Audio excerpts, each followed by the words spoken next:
on se retrouve aujourd'hui pour la présentation d'un album que j'ai réalisé avec la collection Papercraft Set de chez Action. Il y a 4 collections de ce type, donc là j'ai réalisé un mini-album pour voir ce que ça donnait avec une collection, on va dire, printemps-été en tout cas, avec des succulentes, des attrape-rêves, des cactus, qu'est-ce qu'il y a d'autre? Succulente, attrape-rêve, cactus, flamant rose, voilà. Donc dans ce set là il y avait tout ça. Je vous montrerai ensuite sur une autre vidéo certainement un drawing journal que j'ai réalisé avec un autre set.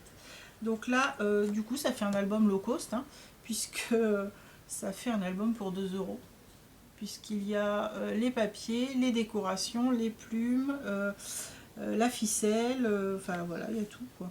Juste les papiers de fond unis, mais sinon, si on prend les papiers de fond unis de chez Action, voilà, ça fait vraiment un album low cost. Donc, la couverture se présente comme ceci. Ici, juste des petites plumes qui étaient à l'intérieur. Et là, ce sont des die cuts de la collection. Le papier de fond est un papier également qui était dans la collection. Alors j'ai eu de la chance parce que ce papier là, je ne sais pas pourquoi, mais je l'avais en double. Donc du coup je m'en suis servi pour faire l'arrière. Voilà, sinon bah, de toute façon il y en avait un dans les petits avec les mêmes motifs, donc j'aurais pu prendre un des petits pour le faire. Sur la tranche, j'ai juste mis une petite bande de papier et les die cuts qui étaient inclus dans le kit. Voilà, donc il se présente comme ceci. Ici, une pochette sur la couverture avec un die cut qui n'est pas collé jusqu'au bout, hein, pour pouvoir mettre la photo. Et ici, une grande place photo. À l'arrière, je l'ai laissé tout simple.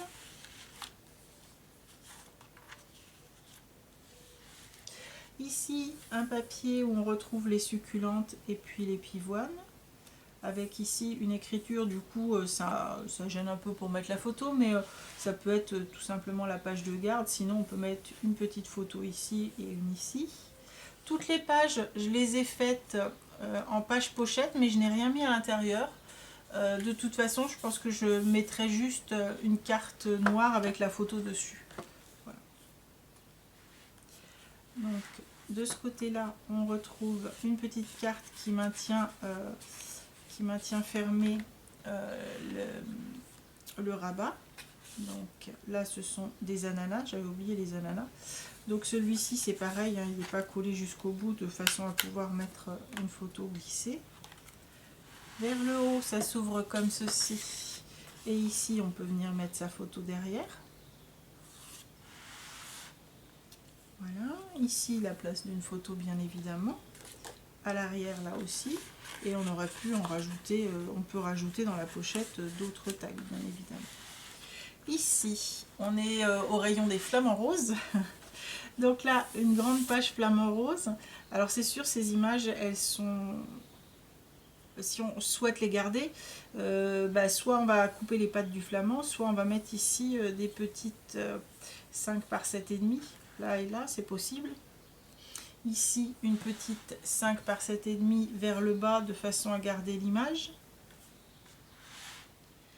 Et là je pense qu'il faut la laisser comme ça, ou alors mettre ici des toutes petites photos découpées, c'est encore possible. De ce côté là on retrouve ici une pochette avec un livret, à l'intérieur des autocollants qui étaient inclus dans le kit. Voilà. Sur l'autre page, un belly band avec à l'intérieur un tag qui est formé avec une petite pochette dans laquelle il y a également 2 petits tags qui étaient inclus aussi toujours dans le kit. Et à l'arrière, je n'ai rien mis pour pouvoir mettre une 9 par 13. Là aussi, on peut glisser d'autres photos, bien sûr. De ce côté, on retrouve une grande page de la collection. Du coup, là, on a vraiment une belle place photo. Avec ici un livret que j'ai quand même glissé à l'intérieur, mais ça n'empêche pas de glisser vos photos en plus. Donc là, à l'intérieur des autocollants. Et là, du papier de la collection.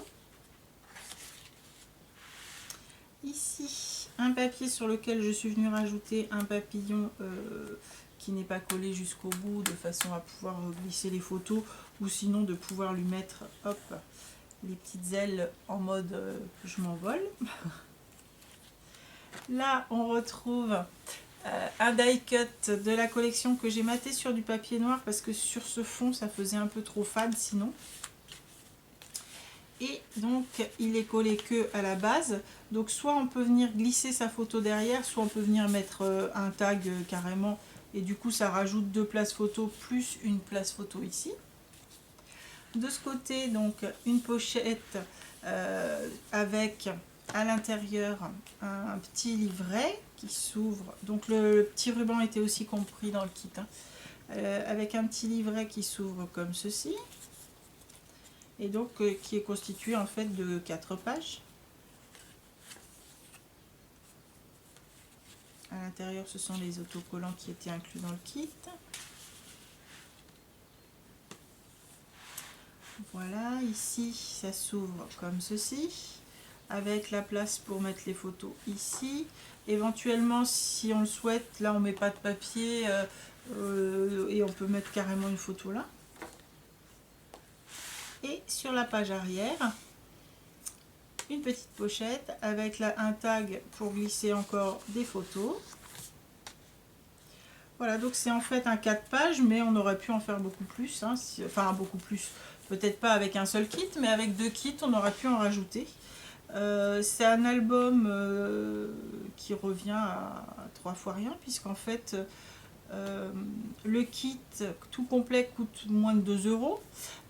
Que je n'ai utilisé que du papier de fond en plus. Donc c'est un album qui revient tout terminé. Allez, on va dire avec la colle à moins de 4 € quoi. Donc c'est un album plutôt sympa et pas trop cher. Après, c'est vrai que c'est pas tout à fait mon style ce papier là, mais du coup comme je voulais tester un peu ce que ça donnait, je l'ai réalisé avec ce papier là, mais il y en a d'autres qui sont plus dans mes goûts. Voilà. Donc bah écoutez, je vous laisse et puis j'attends vos commentaires. Et puis s'il y en a d'entre vous qui ont réalisé aussi des albums avec ces kits là, bah, je veux bien les voir. Je vous dis à très bientôt, au revoir.